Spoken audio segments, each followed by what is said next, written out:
Bonjour à tous, bienvenue au 5 Square Renaissance où ce matin encore à nouveau j'ai envie de vous parler du couple. On s'arrête plus, je suis complètement immergée dans cette énergie. Voilà, je ne sais pas ce qui se passe mais c'est comme ça. Alors, à travers le couple, moi ce que je voulais viser là ce matin c'est l'amour de soi qui me paraît absolument primordial avant de goûter au couple véritable, au couple véritable, à l'amour dans son entièreté. Parce que je m'aperçois que finalement, tant qu'on n'est pas dans l'amour de soi, eh bien, on a des espèces de filtres un peu sales, comme une paire de lunettes qu'on aurait plongé dans la sauce ou dans une huile un peu bizarroïde et qu'on n'aurait pas nettoyé et puis on se la mettrait comme ça sur le coin du nez et puis qu'on observerait le monde avec ce filtre un peu pas top quoi, qui est plein finalement des scories du passé, de nos poubelles internes qu'on n'a jamais vidées et qui fait qu'on observe l'amour et on croit qu'on est dans l'amour. Ah ben oui, mais je ferai tout pour lui ou je ferai tout pour elle. Ah ben oui, mais je peux pas supporter quand elle est pas là, quand il est pas là. Ah oui, mais j'ai besoin d'être toujours en contact avec cette personne. Ah oui, mais j'ai besoin qu'on s'écrive toute la journée ou j'ai besoin qu'on s'appelle tout le temps. Et donc, bah, je l'aime. Voilà, c'est toute l'ambiguïté et c'est ce que je disais tout à l'heure, enfin tout à l'heure, hier, le temps n'existe pas. C'est ce que je disais hier, il ne faut pas confondre la dépendance affective et l'amour. L'amour, finalement, je vais dire un truc un peu mystique. Pouh, je sais pas ce que j'ai ce matin.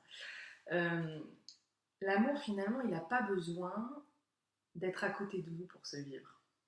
Vous pouvez vivre une histoire d'amour très puissante, très forte, avec quelqu'un avec qui vous ne vivez pas, déjà. Et avec quelqu'un qui finalement n'est pas en couple avec vous réellement.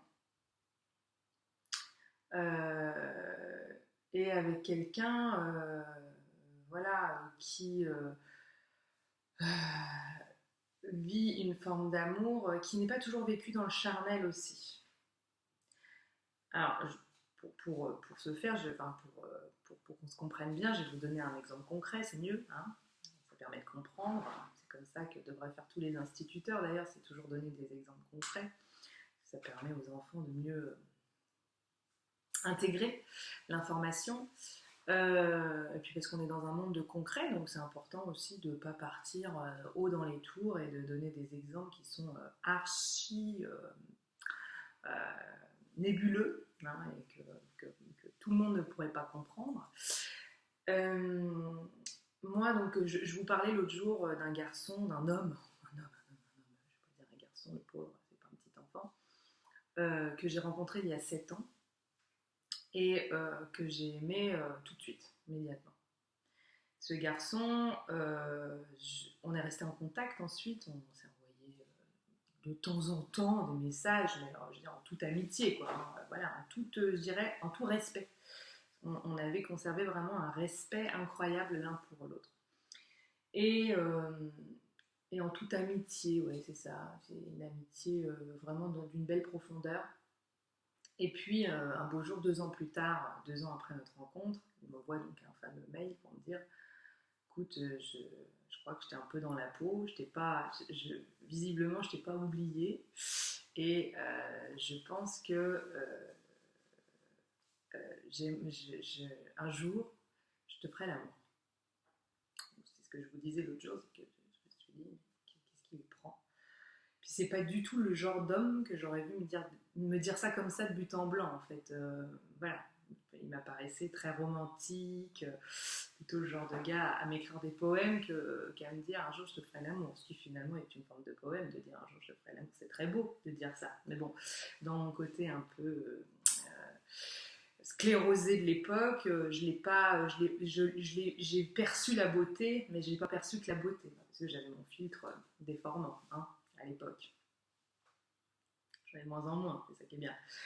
Et ce garçon, ensuite, eh bien, je pense qu'il y a une grande part de timidité chez lui comme chez moi, des peurs liées au couple, euh, grand besoin de liberté, une grande indépendance intérieure, et donc la peur, une envie viscérale de créer quelque chose, mais en même temps un truc de je prends du recul, je ne m'attache pas trop, je ne m'accroche pas trop, je veux être un couple libre. Voilà, un couple libre, hein, on s'est compris, hein, pas libertinage, mais voilà. Et, euh, et donc on a échangé comme ça, et c'est toujours le cas, hein. Finalement, on a échangé comme ça pendant des années. Euh, sur un mode, je sais pas si on pourrait dire amoureux, mais sur un mode sentimental un peu quand même, voilà, sur un mode amitié plus plus, hein, vous voyez ce que je veux dire.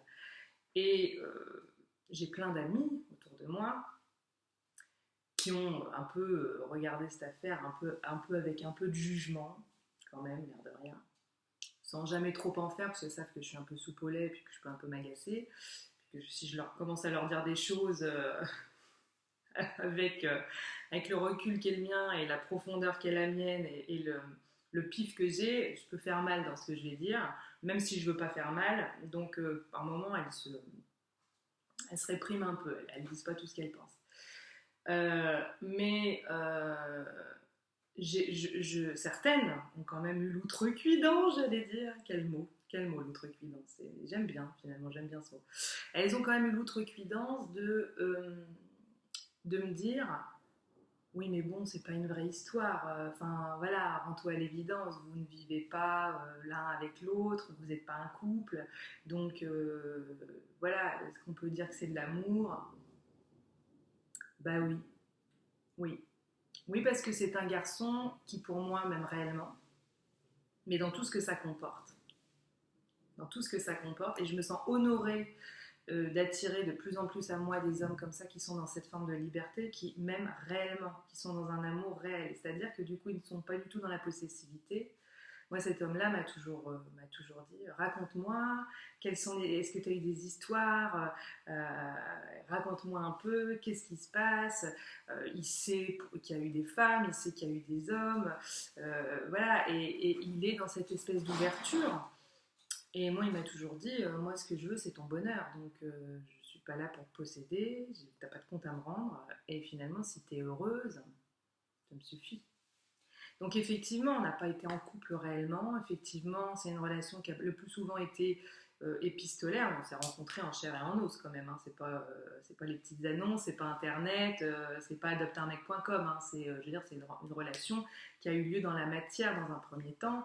Euh, et qui a eu plusieurs paliers. C'est-à-dire qu'on s'est quand même revus. Hein. On n'a pas fait que s'envoyer des textos. Et c'est une relation euh, qui, voilà, qui a vraiment une forme de grande liberté. Et finalement, c'est ce que c'est ce que j'ai eu à expérimenter. C'est-à-dire que moi, toute ma vie, j'ai voulu vivre en couple, vraiment, vous voyez, construire, acheter une voiture ensemble. Je ne conduis pas, mais c'est pas grave. Acheter une maison, faire des enfants, oh là là, faire des enfants, c'était le truc. Enfin, imaginez, avec un cancer du col, le monde s'effondre. Et en même temps, magnifique parce que bah, du coup j'ai pas voulu qu'on me retire l'utérus parce que j'ai dit moi je ferai des enfants coûte que coûte, vaille que vaille, je vais le réparer toute seule, rien à foutre, mais j'en aurai des enfants. Et puis aujourd'hui je me dis bah, j'en aurai peut-être, et ce serait bien c'est sûr, mais si j'en ai pas, et bah, c'est pas grave, c'est pas grave, c'est pas un but en soi, dans la vie on peut faire plein de choses, il y a plein de choses à construire, plein de choses à faire, et je suis ravie d'avoir eu des histoires d'amour qui n'ont pas tenu jusqu'ici parce que ça m'a obligée à déstructurer. En fait, toute ma vie, j'ai dû déstructurer la vision erronée que j'avais du couple et de l'amour. À travers toutes sortes d'amour. Comme je dis, j'ai expérimenté le fait d'aimer une autre femme, d'en aimer même plusieurs. J'ai expérimenté le fait d'aimer un homme malade, malade physiquement, hein, pas malade psychiquement. Bah, enfin, forcément, il avait du psychique malade pour avoir le corps malade, bien sûr, mais je veux dire, il était avant tout malade physiquement. J'ai expérimenté, voilà, 10 milliards de formes de l'amour. Je ne peux pas tout vous raconter déjà parce que ce serait très long et en plus de ça parce que ça m'engagerait, enfin j'ai pas envie de mettre mal à l'aise certaines personnes, mais voilà, j'ai passé ma vie vraiment à déstructurer cette image-là et aujourd'hui seulement à 33 ans je me sens totalement apte à aimer véritablement parce que je commence à comprendre certaines choses, je commence effectivement à comprendre que l'autre ne nous appartient absolument pas et que c'est ça qui est beau et c'est ça qui est riche et qu'on peut aimer à plusieurs endroits aussi. Je crois pertinemment qu'on peut aimer plusieurs personnes en même temps. Ça ne veut pas dire qu'on fait n'importe quoi et ça ne veut pas dire qu'en fait on n'arrive pas à se stabiliser alors on aime. Non, mais quand vous êtes dans cet amour véritable-là, il n'y a plus de barrière. Et vous pouvez tout à fait vivre avec quelqu'un, partager une maison avec quelqu'un, avoir des enfants avec cette même personne et aimer en plusieurs endroits. Et aimer en plusieurs endroits, ça ne veut même pas dire consommer en plusieurs endroits. L'amour est très vaste en fait. L'amour, le vrai, il est très très vaste. Et moi, j'ai eu tout un travail d'amour et d'estime de moi-même à faire. Et le plus gros que j'ai fait, c'est ces derniers mois. C'est colossal. L'amour de moi que j'ai dû déployer. Toute cette compréhension de moi-même que j'ai dû aller chercher. J'ai dû tomber dans les bas-fonds, j'ai dû tomber dans la mésestime de moi, j'ai dû tomber dans mes pires cauchemars, dans mes pires blessures. Et aujourd'hui, je me sens enfin apte. Alors, il y a toujours des choses à faire, hein. Je ne veux pas dire ça y est, j'ai tout compris, je suis dans l'amour de moi à 1000%. Non, non, je veux dire, il y aura toujours des choses à gratter. Mais aujourd'hui, j'ai la sensation que j'ai plus besoin de me dire je suis avec quelqu'un pour être bien. Aujourd'hui, là, je suis juste bien, comme ça, comme je suis en fait. Voilà. Qu'il y a un homme, deux hommes, trois hommes, pas d'homme, une femme dans ma vie, c'est pas grave, c'est bien, tout est parfait. Et je ne suis pas dans cette dépendance de on s'écrit des messages toute la journée, et ci et ça, et on fait ci, et on fait ça, et on peut ne pas se parler pendant un mois, et ça n'entachera en rien l'amour que j'ai pour l'autre. Non. Parce que je suis en amour, je suis en amour, quoi qu'il arrive. Et j'ai pas besoin que l'autre me montre qu'il m'aime pour dire ah c'est bon je peux l'aimer alors. Non. Moi je lui donne cet amour et puis si en retour je ne le reçois pas, et ben tant pis. C'est très récent, hein. Je veux dire c'est une vision du monde très récente pour moi. Hein. Je suis encore en train de m'installer dedans. Hein. Voilà, c'est un déménagement que je suis en train de faire. Un déménagement de mon ancienne vision de l'amour à ma nouvelle vision de l'amour. Donc je suis en train d'installer les meubles, je refais la déco un peu, j'organise, je vois comment ça fonctionne.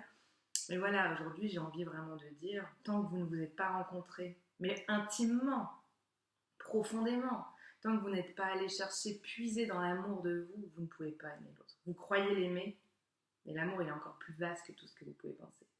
Parce qu'une fois que vous avez déployé cet amour en vous, vous aimez l'autre, mais d'une façon si belle et si libre que ça n'a pas de prix en fait.